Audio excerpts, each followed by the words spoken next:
Supergirl Season 6, Episode 3, title Phantom Menace. And I promise you, not like last week, I am not going to make any Star Wars jokes. Except, if you really think about it, the Phantoms from the Phantom Zone, they basically look like a grey version of Darth Maul. That's it. Anyway, so what did I thought of this episode? A little bit of deja vu, really. Because if you really, it feels like if you had a synopsis of last week's episode and the synopsis of this week's episode, they're basically the same thing about, okay, they're trying to get Kara out of the Phantom Zone. They are dealing with the fact that Kara's gone. They are contemplating, they are grieving, they're doing this, they're contemplating what if we can't find her, and then you got scenes with Kara finding out some things, meeting new characters and all that. Just the difference is she's injured, her legs is fucked, and that's it. There's a brief action sequence in the watchtower. It does feel a lot of deja vu. The only difference is you got different scenes between Lex and how there's this cat and mouse game that Lena and Lex has been having for the last couple of seasons.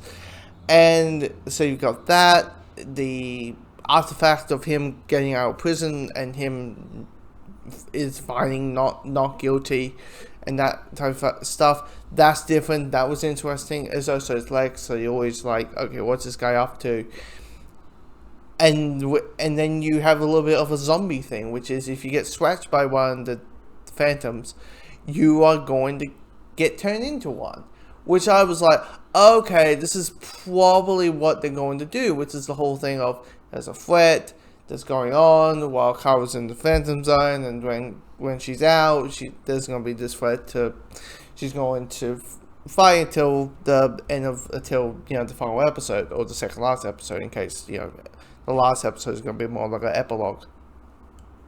And then, what happens after happening after kind of thing, and that's what my brain was thinking, because I kind of do feel that way, also, and probably plus on whatever Lex's plan is, because to be truthful, I'm curious about how long is Kara going in the Phantom Zone, because I have a lot of Arrow Season 7 flashbacks. Because remember, in the first half of Arrow, of Season 7, you have Oliver in prison. He was in prison. So, you're going to have Oliver is in half of the episode is going to be with Oliver, and half of the episode is going to be with Team Arrow. And what you found out was, these characters are not interesting without Oliver. And I'm quite worried that it might have the same effect. Now, here's the thing. The Supergirl characters are a hell of a lot more better than the Arrow, Team Arrow characters outside of the core members. But I have worried that it's just going to be a drag, and they're just dragging the plot, because they know that, hey, we want to do this, and this, and we got 6 more episodes to go or something. And we don't feel we can fill out that space. Now, it does feel like next week Kara's going to get out, but if it is all I will say, if next week is going to be another we found a way, and then that's your cliffhanger, you'll be like, okay, you're dragging this on.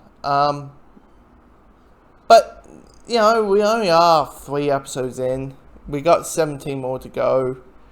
But just this episode did feel a little bit of deja vu. It did feel. But I wouldn't lie, I really did enjoy the scene with Brainy, where he just freaks out and how he hates Lex so much, because this is a character for billions of years. His emotions have been kind of cluttered. It's been shut down. So all the emotion, all what he's feeling is kind of getting out for the first time. So of course he's going to freak out more. He's going to go over the top as much, and him just losing it and saying, "I hate him so much." Like, yeah, that was a really good scene. But yeah, this episode's just a lot of scenes about how it's essentially a lot of scenes between character X and character B.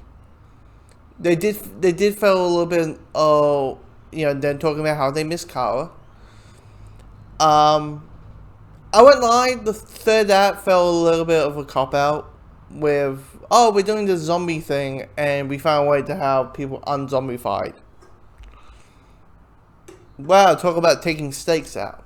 But it's just I enjoyed the first two episodes. That this one just felt a little bit of deja vu, really.